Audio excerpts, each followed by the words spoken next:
who's going to tell women the equal access to opportunity that you have recently just acquired? Actually, what that's doing is it's making it more difficult for you to find a mate that you're fundamentally attracted to. Yeah, well, it does a lot of things. I mean, it does provide women with a lot more opportunity on the economic front. It does decrease their dependency on their mate in relationship to economic security. And educating women, countries that are willing to educate women, that's the best predictor of their future economic success. So if you look at developing countries and you want to find out what about a developing country is most likely to predict the fact that they will continue to thrive economically, it's their attitude towards the education of women. And a couple more things. Women's educational status predicts their children's educational status, but men's educational status doesn't. So that's also an important multi-generational effect. I released a video. I was going to conclude that other story. I released a video, or someone released a clip of me talking about some of the things we just talked about. And it went out on YouTube Shorts, and it's got like 5 million views in a month or something like that. And the comment section is unbelievably vitriolic. Every single comment is vitriolic, and it's all from women. It's like, who is this old white bastard telling us what we should do with our bodies? And I wasn't being judgmental. I was just saying exactly what I said to you, which is, well, I've watched women over the entire course of my life with, I would say, an affectionate eye. I love my sister, I love my wife, I have a daughter, I love my mother. I'm pretty happy about women, all things considered. I don't have an axe to grind in relationship to how they should conduct their lives. I don't even know how they should conduct their lives. I've watched what happens. And I've also watched what happens to women who hit 29 or 30 and then can't conceive. And that is not a fate I would wish on anyone. It's awful. And 30% of couples fall into that. 30% of couples have difficulty conceiving. It's a lot. And the probability that you'll have difficulty conceiving increases with age. And so, c'est la vie. But it's very interesting to me to see how vitriolic those comments have been and how uniform that is, because usually on my YouTube channel in particular, 95% of the comments are positive. And this is completely the opposite of that. So you brought this up at the beginning. You said 50% of women now at 30. 50.1 are childless by 30. Yeah. Well, that's not good. That's a sign of something profoundly wrong with the entire culture at an extremely deep level. I don't think that women need to take it as us trying to tell women what they should or shouldn't do, but I think that it would be very fair to say that you need to be an incredibly unique woman to make it to 50 without a family and look back and think, yeah, I did this right. That's not to say that those women aren't out there. They absolutely are. I know some of them. But I think overall that it's the same with everyone, for everyone. I mean, this is another example of how our culture has just lost its moorings. It's like, well, what's life? Well, you have a job or a career, and hopefully you're productive and you contribute something to the community and you provide yourself and your family with the necessities of life. That's a quarter of your life or a third of it, something like that. You have an intimate relationship, you have a family. That's life.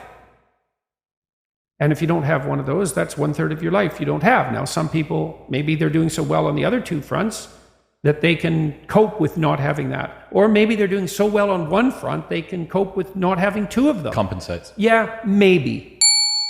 It's pretty hard, because if you want to have a great career, it's hard to do that if you're alone and without a family.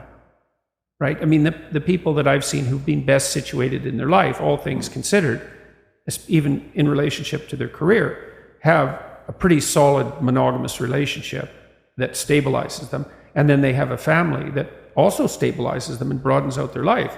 And, exceptional people do exceptional things, and good for them, but they're, by definition, given that they're exceptional, they're a tiny minority. This is always the argument between conservatives and liberals, right? Because the liberal types, they're more tilted sometimes towards, what would you call it, compassion or appreciation for the exceptional. And fair enough, the exceptional is necessary, but on average, what everyone does on average is the thing to do. And so you just look, you see, well, what do people do? Well, they have a job, or career, they have an intimate relationship, and they have a family. And if you don't have any one of those things, well, then you're treading water harder. Doesn't mean you can't do it. And it doesn't even mean possibly that you shouldn't try, but as a default presumption, it's just utterly foolish. What else are you going to do with your life? Well, maybe you're wildly creative. Fair enough, you know. That's extraordinarily rare as well, subject to the power law problem in any case, which is even if you're hyper creative, the probability that you're going to be successful at that economically is extremely tiny, to the point where it's almost non-existent. It's so difficult. Now, it does happen, and you can have spectacular success if you become successful. But wasn't it that did you say last night, of the 100,000 most recently printed books, only 1,000 have sold more than 1 million? Yeah, it's something like that. It's something like Power law's all the way down. Yeah, everywhere. Power law, that's, a tiny minority of people do all the work, a tiny minority of people get all the benefit. A tiny minority of athletes score all the goals, a tiny minority of men get all the women, etc. A tiny minority of stars have all the mass, a tiny minority of rivers have all the water, a tiny minority of cities have all the people, etc., etc., etc. Everywhere, always. And we're so clueless in our culture that we blame that on capitalism. It's like, how does that account for the mass of stars, people?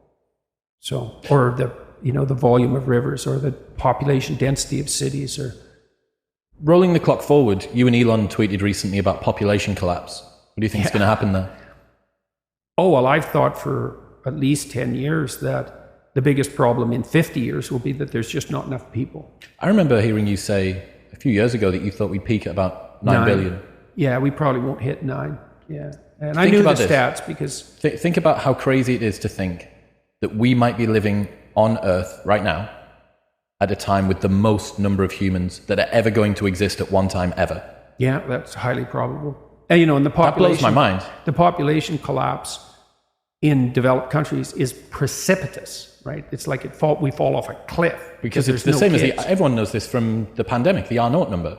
If fewer people are reproducing, next generation you have fewer people to reproduce as fewer people are reproducing, and it...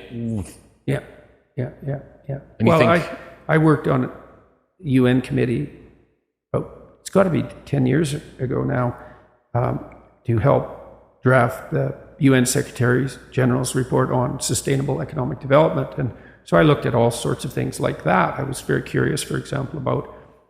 Because people have been beating the overpopulation drum since, it really kicked in the 1960s, because there were dire predictions. By the year 2000, the Club of Rome came out and said, well, there'll be riots and mass starvation and mass movement of migrants and all the things you hear about climate change because there's too many people on the planet. And that just didn't happen at all. That was just that. It wasn't just wrong. It was anti-true. It was absolutely wrong. What happened instead was that everyone got way richer.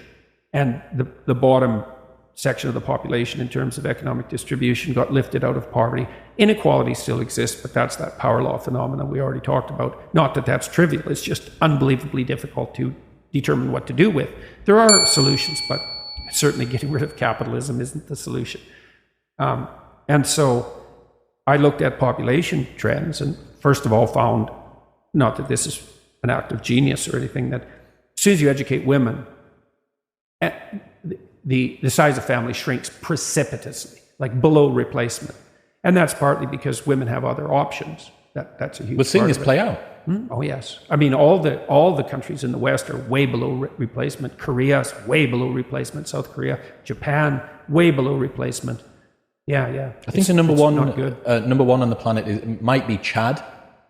Chad, the country. In terms of growth? 8 children on average. Yeah, I think Nigeria will have more people in it than China by the end of the century. So, yeah. And Musk, he's a far-looking man, and so he's looking around the apocalyptic corner, let's say, like, we're running out of people. And what that means, of course, is that you run out of young people, right? You don't run out of old people first, because everyone who is here now is going to be 30 years older in 30 years, and it'll be young people we don't have enough of, and of course, young people are the ones who do the innovation and are going to do most of the heavy lifting, etc. And so there's going to be a terrible shortage of young people.